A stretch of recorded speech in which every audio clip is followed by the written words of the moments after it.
Assalamualaikum warahmatullahi wabarakatuh. Perkenalkan, nama saya Latifah Rahmawati, NIM 202020310051. Di sini saya akan melanjutkan presentasi dari saudari Ananda Dia Syafira. Selanjutnya yaitu ihtisan.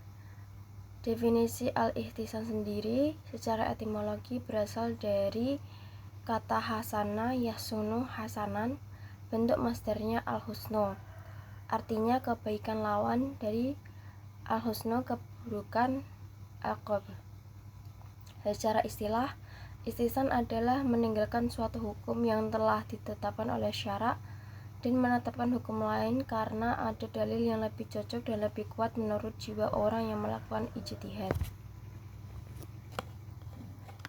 Pembagian al-ihtisan dari segi sandaran dalilnya dibagi menjadi beberapa macam, yaitu yang pertama, ihtisan yang disandarkan kepada teks Al-Quran atau hadis yang lebih kuat. Yang kedua, ihtisan yang disandarkan kepada ijma'. Yang ketiga, ihtisan yang disandarkan kepada adat kebiasaan atau urf. Yang keempat, ihtisan yang disandarkan kepada urusan yang sangat darurat. Yang kelima, ihtisan yang disandarkan kepada qiyas kafi. Adapun ihtisan dari segi pemindahan hukumnya terbagi kepada dua macam, yaitu sebagai berikut. Yang pertama, ihtisan dengan cara pemindahan hukum kulli kepada hukum juzi. Kedua, ihtisan dengan cara pemindahan dari qiyas jaili kepada qiyas kafi karena ada dalil yang mengharuskan pemindahan itu. Kehujahan al-ihtisan. Kehujahan al-ihtisan dikuatkan oleh firman Allah yang artinya, yang mendengarkan perkataan lalu mengikuti apa yang paling baik di antaranya, mereka itulah orang-orang yang telah diberi Allah petunjuk, dan mereka itulah orang-orang yang mempunyai akal. Quran Surat Az-Zumar ayat 18. Kemudian dikuatkan dalam Quran Surat Az-Zumar ayat 55, dasar dari sunnah adalah hadis Rasulullah SAW, yang artinya, apa yang dilihat kaum muslimin baik, maka menurut Allah pun baik. Selanjutnya yaitu maslahah mursalah.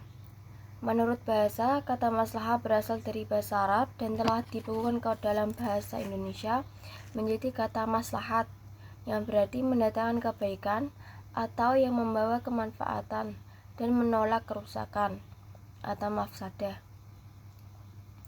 Pengertian maslahah mursalah yaitu menetapkan hukum dalam hal-hal yang sama sekali tidak disebutkan dalam Al-Quran maupun As-Sunnah, dengan pertimbangan untuk kemaslahatan atau kepentingan hidup manusia yang bersendikan pada asas menarik manfaat dan menghindari kerusakan. Syarat-syarat kehujahan maslahah mursalah yaitu yang pertama, maslahah mursalah aplikasinya sesuai dengan ketentuan syarak. Yang kedua, maslahah mursalah tidak bertentangan dengan ketentuan nas syarak, Al-Quran dan hadis. Yang ketiga, maslahah mursalah adalah sebagai tindakan yang daruri atau suatu kebutuhan yang mendesak sebagai kepentingan umum masyarakat. Selanjutnya yaitu urf. Urf merupakan istilah Islam yang dimaknai sebagai adat kebiasaan. Kata urf secara etimologi atau bahasa berasal dari kata arofa ya'rufu, sering diartikan dengan al-ma'ruf, dengan arti sesuatu yang dikenal. Sedangkan kata urf secara terminologi seperti yang dikemukakan oleh Abdul Karim Zaidah berarti sesuatu yang tidak asing lagi bagi suatu masyarakat karena telah menjadi kebiasaan dan menyatu kehidupan karena baik berupa perbuatan atau perkataan. Landasan hukum urf. Urf tergolong salah satu sumber hukum dari usul fiqih yang diambil dari intisari Al-Quran. Dalam Quran Surah Al-A'raf, yang artinya, jadilah engkau pemaaf dan suruhlah orang mengerjakan yang ma'ruf atau al-urfi, serta berpalinglah dari orang-orang yang bodoh. Kedudukan urf. Para ulama usul fiqih sepakat bahwa urf yang sah, yaitu urf yang tidak bertentangan dengan syariat, baik yang menyangkut dengan urf umum dan urf khusus, maupun yang berkaitan dengan urf lafaz dan urf amal, dapat dijadikan hujjah dalam menetapkan hukum syara'. Pembagian urf. Dari segi objeknya, urf dibagi kepada al-urf lafzi, kebiasaan yang menyangkut ungkapan, dan al-urf amali, kebiasaan yang berbentuk perbuatan. Dari segi cakupannya, urf terbagi dua, yaitu al-urf al-am atau kebiasaan yang bersifat umum, dan al-urf al-khas atau kebiasaan yang bersifat khusus. Dari segi keabsahannya, dari pandangan syara', urf terbagi dua, yaitu al-urf al-sahih atau yang sah, dan al-urf al-fasid atau yang rusak. Yaitu selanjutnya permasalahan dalam urf. Pertentangan urf dengan nas yang bersifat khusus.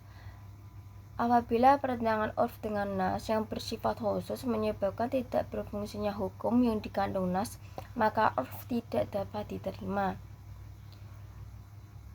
Selanjutnya itu pertentangan urf dengan nas yang bersifat umum. Menurut Mustafa Ahmad Al-Zarqi, apabila urf telah ada ketika datangnya nas yang bersifat umum, maka harus dibedakan antara urf lafzi dan dengan urf al-amali. Apabila urf tersebut adalah urf al-lafzi, maka urf tersebut bisa diterima.